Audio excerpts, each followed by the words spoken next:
इतका झणझणीत आणि चविष्ट वाटाणा घरी बनतो हे माहितीच. पिवळा वाटाणा मी रात्रभर भिजवून ठेवला होता. थोडंसं मीठ आणि गरजेनुसार पाणी घालून कुकरला 3 शिट्ट्या करून घ्यायच्या. कढईतले तेल गरम झाले की राई घालायची. राई चांगली तडतडली की जिरे घालायचं.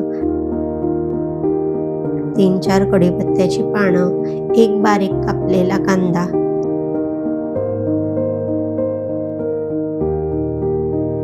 7 ते 8 पाकळ्या बारीक केलेल्या लसूण, मिठाचं प्रमाण सांभाळून घालायचं. वाटाणा उकडताना आपण मिठाचा वापर केलेला आहे. कांदा चांगला भाजून घ्यायचा.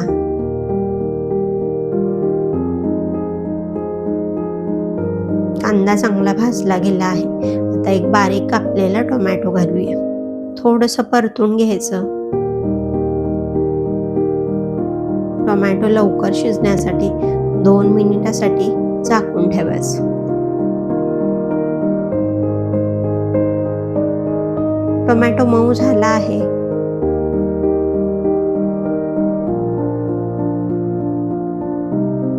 मसाले घालूयात.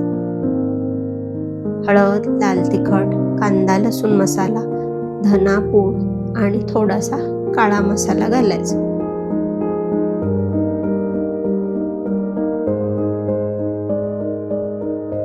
मसाले न करपता चांगले आणि लवकर भाजले जावे म्हणून थोडंसं गरम पाणी घालून सगळं मिक्स करून 2 मिनिटासाठी झाकून ठेवायचं.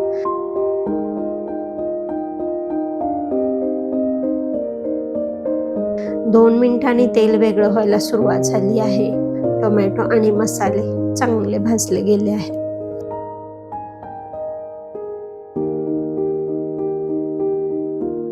आता उकडलेला वाटाणा घालायचा.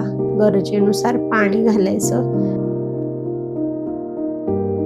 4 ते 5 मिनिटे व्यवस्थित शिजवून घ्यायचं.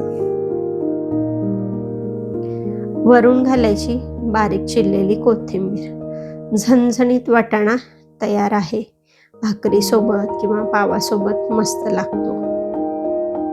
तुम्हाला झणझणीत वाटाणा कशासोबत खायला आवडेल कमेंटमध्ये नक्की सांगा. भेटूया लवकरच. तोपर्यंत काळजी घ्या घरच्यांसोबत, स्वतःचीही.